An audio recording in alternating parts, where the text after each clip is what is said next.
When we say goodbye and bury a loved one, a headstone or grave marker identifies the spot, or does it? A Bay Area family is devastated after discovering their father's remains are not where they thought they were. Now a painful search is underway to try to find out what happened to them.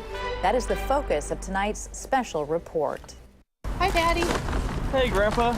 This quiet gravesite in the shadow of a large tree at Oakland's Evergreen Cemetery has brought a sense of comfort to the Sloan family for many years. It marks the final resting spot of several family members, including their father, who they describe as a war veteran and the best daddy in the world. I still come here to pay respect to him. His marker is still here. We still have other family members here, but it's a different feeling now. 16 years after attending their father's funeral and burial here, Joseph Sloan's two daughters decided to disinter his cremated remains. They wanted to move them to Fremont to be placed with their mother's ashes when she passes away.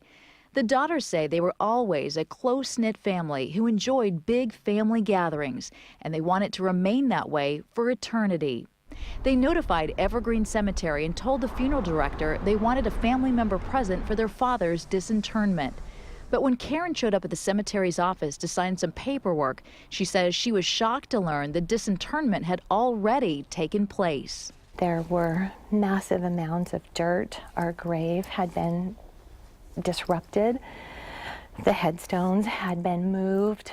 Then Karen says she learned the devastating news. Her father's remains, his urn, and the 25 to 30-pound cement vault they were placed in, along with some special family mementos, could not be located.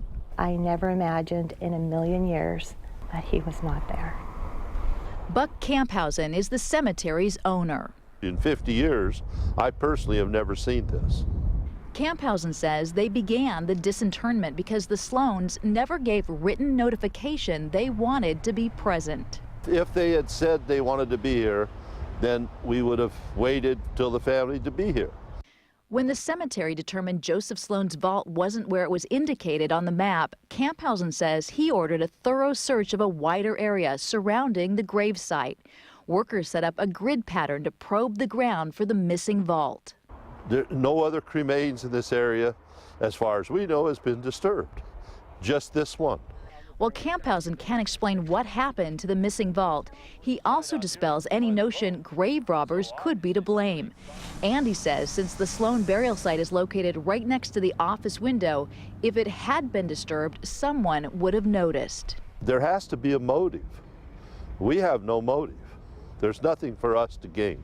You've not only had to go through burying him once, but now losing him a second time and not knowing where he is. What is that like?